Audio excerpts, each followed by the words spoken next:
আসসালামু আলাইকুম প্রিয় শিক্ষার্থী বন্ধুরা, সবাইকে ওয়েলকাম জানাচ্ছি আজকের অনলাইন ক্লাসে। আজকে আমরা শহীদ আনোয়ার বীরত্তম lieutenant Anwar girls school and কলেজে বার্ষিক পরীক্ষা ইয়ার ফাইনাল প্রশ্ন 2026-এ যেটা আসছিল সেটা আমরা সলভ করব। তো চলো মূল আলোচনায় চলে যাই। প্রথম প্রশ্নটা বলেছে মলিকুলার মেডিসিন তৈরিতে ব্যবহৃত হয় কোনটি? মলিকুলার মেডিসিন এখানে ক্ষুদ্র টেকনোলজি ন্যানো টেকনোলজি নিয়ে কাজ করেছে, এই কারণে এটার উত্তর হবে ন্যানো টেকনোলজি। ঠিক আছে। বায়ো ইনফরমেটিক্সের গবেষণার ক্ষেত্রগুলো ফিল্ডগুলো হচ্ছে জিনোম সিকোয়েন্স, ঠিক আছে, ডিএনএ বিশ্লেষণ, আরএনএ তৈরি। ডিএনএ বলতে কোনো শব্দ ছিল না, তাহলে উত্তর হবে 1 আর 2। ঠিক আছে।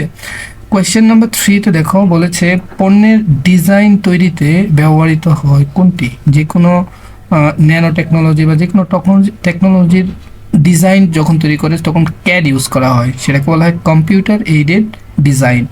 ওকে, একটা স্টেম দেওয়া আছে, দেখো স্টেমটা বলেছে চীনের হুয়াই কোম্পানি কিরিন 9000 নামের একটি অতি ক্ষুদ্র আকৃতি। দেখো এই যে ক্ষুদ্র আকৃতি বলেছে, এআই চিপ তৈরি করেছে, চিপ ক্ষুদ্র আকৃতি বা তোমার অ্যাটমিক এইসব জিনিস বললেই মনে রাখবা এটা হচ্ছে কি ন্যানো টেকনোলজির প্রশ্ন। আচ্ছা, উদ্দীপকের যে চিপটি সে বানিয়েছে সেটা কি বলেছে? বলছে স্বয়ংক্রিয়ভাবে সিদ্ধান্ত নেয়, ডিপ লার্নিং সক্ষম, পারসেপশন সমৃদ্ধি। এই তিনটাই মূলত করতে পারে, কারণ ন্যানো টেকনোলজি এগুলো নিয়ে কাজ করে। ওকে, কোশ্চেন নাম্বার 6 বলেছে twisted pair cable colour code ব্যবহারের কারণ হলো ক্রস টক কমানো। ঠিক আছে, তার সেপারেশন আলাদা করে রাখা হয়, কানেক্টর সংযুক্তি। অ্যাবসলিউটলি তিনটাই রাইট।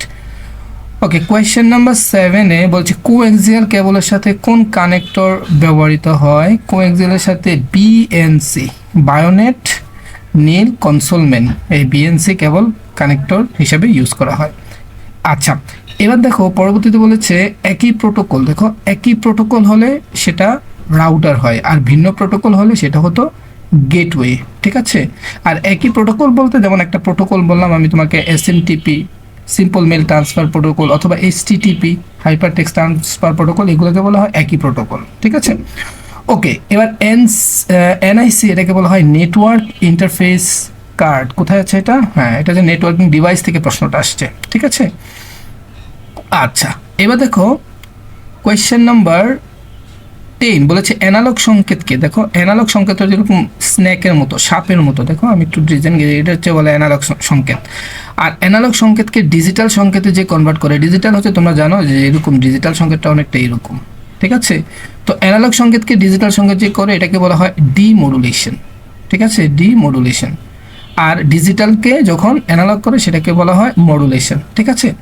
আচ্ছা, কোয়েশ্চেন নাম্বার 11-12-এ বলেছে তিথি ও তামান্না মোবাইল ফোনে ভিডিও কলের মাধ্যমে কথা বলছে। আচ্ছা, ভিডিও কলের মাধ্যমে কোন জেনারেশনে কথা বলা যায়? অ্যাবসলিউটলি 4th 5th এই জেনারেশনগুলো। আচ্ছা, দেখি কোয়েশ্চেনে কি জানতে চেয়েছে। উদ্দীপকের ডিভাইসের দুটি ব্যবহৃত ওয়েবের ফ্রিকোয়েন্সি রেঞ্জ মনে রাখবা। এখানে আমরা ফ্রিকোয়েন্সি রেঞ্জ তিনটার আমরা পড়েছিলাম, একটা হচ্ছে রেডিও ওয়েভ, আর একটা হচ্ছে মাইক্রোওয়েভ, আর একটা হচ্ছে মাইক্রোওয়েভ আবার দুইটা ছিল, টেরেস্ট্রিয়াল মাইক্রোওয়েভ আর একটা স্যাটেলাইট মাইক্রোওয়েভ, আর লাস্ট এটা হচ্ছে ইনফ্রারেড। তো দেখো এখানে প্রথম যেটা মান দেওয়া আছে এটা হচ্ছে এই ফ্রিকোয়েন্সিটা মূলত রেডিও ওয়েভের, আর 300 মেগাহার্জ থেকে 300 গিগাহার্জ এটা হচ্ছে মাইক্রোওয়েভের। তো অ্যান্সারটা হবে মাইক্রোওয়েভ থেকেই। ঠিক আছে। আচ্ছা, আর ইনফ্রারেডেরটা মনে রাখবা, ইনফ্রারেডটা 300 গিগাহার্জ থেকে 430 টেরাহার্জ পর্যন্ত। ঠিক আছে। ওইটা যে খেলনার কোনো রিমোট এগুলোতে ইউজ করা হয়। কোশ্চেন নাম্বার 12-এ দেখো বলেছে উদ্দীপকে উল্লিখিত মোবাইল ফোনের যোগাযোগে ব্যবহৃত, মোবাইল ফোন আমরা জানি ফুল ডুপ্লেক্স হয়, অ্যাবসলিউটলি রাইট। মোবাইল প্রজন্ম হচ্ছে 4th জেনারেশন, এটা আমরা দিতে পারি। আচ্ছা, মিমো আছে মাল্টিপল ইনপুট মাল্টিপল আউটপুট, এটা 5th জেনারেশনের একটা এন্টিনার ইউজ। তার মানে এখানে তিনটাই অ্যান্সার হবে, অ্যাবসলিউটলি রাইট। ওকে, কোশ্চেন নাম্বার 13 দেখো বলছে সংখ্যা পদ্ধতিতে ব্যবহৃত প্রতীকের মোট সংখ্যাকে কি বলা হয়? এটা আমরা জানি সংখ্যার বেজ, যতগুলো সংখ্যার বেজই হচ্ছে ওই সংখ্যা পদ্ধতির মোট ইউনিক বা মৌলিক প্রতীক।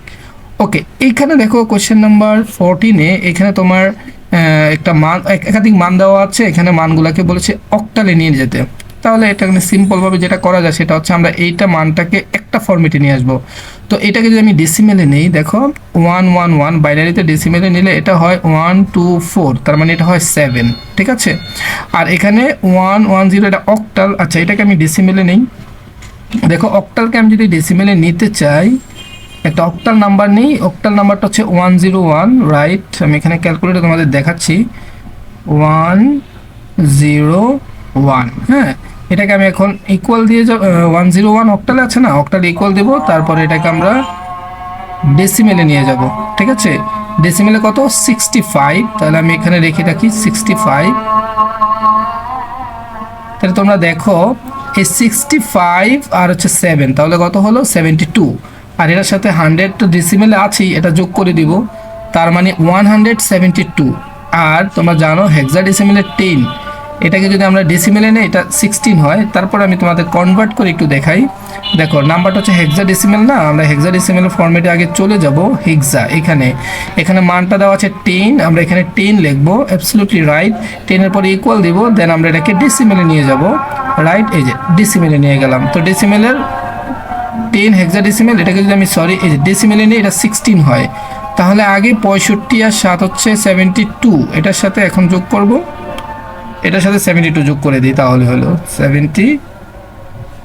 172, সরি 172 ইকুয়াল দিয়ে দিলাম, হ্যাঁ 188। এটা হচ্ছে আমার পুরো ডেসিমাল মান। তো এটাকে আমি এখন অক্টালে কনভার্ট করে নিব, কোনো কিছু করার দরকার নেই, আমি অক্টালে চাপ দিলে অ্যান্সার চলে আসবে।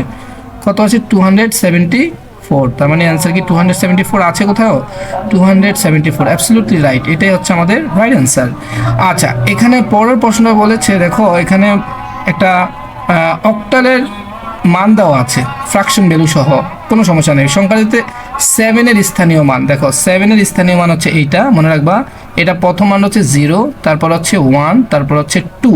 তার মানে এই 7-এর স্থানীয় মান, এটা বেস কত 8, তার মানে অ্যান্সারটা হবে 8 পাওয়ার 2। তো 8 পাওয়ার 2 এর মান এখানে কোনটা আছে, 64, তাহলে অ্যান্সার হবে 64। ওকে, পরের প্রশ্ন দেখো, ইউনিকোডের মাধ্যমে কতগুলো বর্ণ, চিহ্ন, অঙ্ক ইত্যাদি প্রকাশ করা যায়। তোমরা জানো ইউনিকোড 16 বিটা, তাই না, 2^16। এটাকে ক্যালকুলেটরে দাও, এটাতে ক্যালকুলেটরে দিলেই তোমার অ্যান্সার চলে আসবে। তো এটাকে আমি ক্যালকুলেটরে বসিয়ে তোমাদের দেখাই, 2^16, তাই না। তার মানে আমি আগে ডেসিমেল ফরম্যাটে যাব, ডেসিমেল 2^16। আচ্ছা সরি, এটা আবার হেক্সে চলে গেছে, 2^16। একটু আমি কেটে দিই, এটাকে আমরা নর্মাল মোডে নিয়ে আসি, হ্যাঁ, তাহলে করতে সহজ হবে। ঠিক আছে, 2^16, পাওয়ার দিব হচ্ছে এটাতে 2^16, ফাইন। হ্যাঁ, অ্যান্সারটা দেখো এবার, হ্যাঁ 65,536, রাইট। তোমরা এটা জানো, তাও আমি একটু করে দেখাইলাম। ঠিক আছে, ওকে। এবার দেখো 70 নম্বরে বলছে শতক সারণী চলকের সংখ্যা একটি হলে মিন টার্ম, এখানে মিন টার্ম বা ম্যাক্স টার্ম, এটা এসওপি, সাম অফ প্রোডাক্ট যেটাই হোক, যদি তোমার চলকের সংখ্যা একটা হয় তুমি এটা মনে রাখবা 2^n। এখানে চলকের সংখ্যা হচ্ছে n, যদি n এর জায়গায় 1 বসাই তাহলে কত হয়, 2^1, তার মানে 2। এখানে অ্যান্সার হবে 2, এখানে রাইট অ্যান্সারটা মিসিং আছে। ঠিক আছে, আচ্ছা 18 নম্বর প্রশ্ন বলেছে 70 মডুলাসের একটি কাউন্টার তৈরিতে, তোমরা জানো কাউন্টার হচ্ছে, মডুলাস হচ্ছে একটা কাউন্টার সর্বোচ্চ কত সংখ্যা গুনতে পারে, এটাকে বলা হয় মডুলাস। ওই কাউন্টারের একটি কাউন্টার নিম্ন কয়টি ফ্লিপ ফ্লপের প্রয়োজন। তো এটা এইভাবে আমরা চিন্তা করবো, 2^, যদি আমি 6 দিই, দেখো 2^6 দিলে এটা 32 হয়। তো তুমি 70টা যদি আমরা 2^16 কত হয়, 2^16 কত হয় একটু দেখি আমরা ক্যালকুলেটারে। আচ্ছা এখানে দেখো, এটা বের করার নিয়মটা সেরকম, 2^6 যদি নেই তাহলে কত হয়, 64, তাই না। তো 64 তোমার টোটাল কাউন্ট কত, 70 না, তার মানে 2^6 দিলে হয় না, এটা 7 দিলে 128 হয়, তার মানে অ্যান্সার হবে 2^7। ওকে, এবার দেখো পরবর্তী প্রশ্নের নিচের উদ্দীপকটি পড়ো এবং আচ্ছা এখানে একটা সার্কিট দেওয়া আছে, এখানে একটা নট গেট আছে, এখানে একটা এন্ড গেট আছে, এখানে একটা নর গেট আছে। তো এটাকে কোশ্চেন অ্যানালাইসিস করলে এইরকম আসে, দেখো এক্স, এই যে এক্স ওয়াই বারটা কেন আসছে, নট গেটের জন্য। তারপর হচ্ছে প্লাস, এখান থেকে কি আসছে ওয়াই, এটা নর গেট যোগ হয়ে এটা হোল বার হয়েছে, রাইট। তো এইটাকে বলেছে ফাংশনের মান কত, তো এটার সাথে দেখো কোনোটার মান মিলে না। তো এটাকে যদি আমরা একটু সিম্পলিফাই করি তাহলে কিন্তু অ্যান্সারটা মেবি চলে আসবে। তো এটাকে এখানে ভেঙে দাও, এটাকে এখানে ভেঙে দিলে কি হয়, এক্স, আমি এটার থিকনেসটা একটু কমিয়ে নিই তাহলে ইজি হবে, রাইট। আমি এখানে আবার একটু লিখি এটাকে কেটে দিই। হ্যাঁ রাইট, তাহলে এখানে আমার প্রথমে কি হবে এক্স, আমি একটু লেখাগুলো ইগনোর করো, এই লেখাগুলো খুব ভালো হবে না হয়তোবা। তাহলে ওয়াই, ঠিক আছে, বার, আর এইটা ভেঙে এটার উপর একটা বার চলে আসবে, রাইট। তারপরে এখানে কি প্লাসটা গুণ হয়ে যাবে, তাহলে এখানে কি হবে Y bar, I mean complement, ঠিক আছে। ওকে, এবার দেখো এইটাকে আবার ভাঙা যায়, তাই না, ডি মর্গান অ্যাপ্লাই করা যায় এখানে। তো এখানে যদি আমি আবার ডি মর্গান অ্যাপ্লাই করি, তাহলে এখানে এই এক্সের উপরে কিছুই নাই, তার মানে এক্স ভেঙে এখানে এক্স বার, দেখো ইজি, ওয়াইয়ের উপর ভেঙে কি ওয়াই বার একটা ছিল আরেকটা আসবে, তার মানে দুইটা বারে আবার কি হয়ে যাবে, এটা স্বাভাবিক ওয়াই হয়ে যাবে। আর এখানে যেহেতু গুণ ছিল মানে যৌক্তিক মাল্টিপ্লিকেশন ছিল, এটা হয়ে যাবে যৌক্তিক অ্যাডিশন মানে যোগ হয়ে যাবে। তার মানে এখানে হচ্ছে তোমার ওয়াই, ঠিক আছে, এটাকে এই পাশে রাখলাম, রাইট। আর এখানে তোমার কি আছে ওয়াই বার, এটা লেখার দরকার না, এটা তোমরা বুঝছো।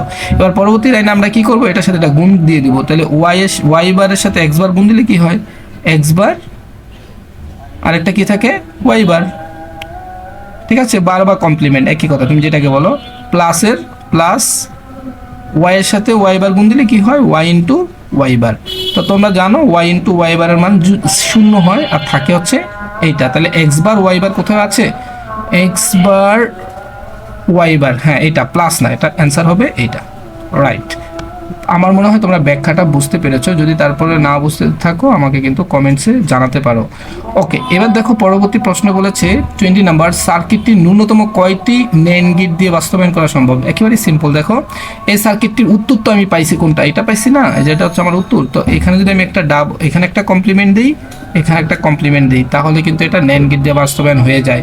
তাহলে এখানে একটা NAND, এখানে একটা NAND, দুইটা, এখানে একটা তিনটা, এখানে একটা চারটা, রাইট। তোমরা তো জানো এটা কেন দেওয়া হয়, এটা দিলে একবার দেওয়া যায় না, এই কারণে দুইবার দিতে হয়, তোমরা এগুলো জানো, রাইট। তাহলে অ্যান্সার হবে 4।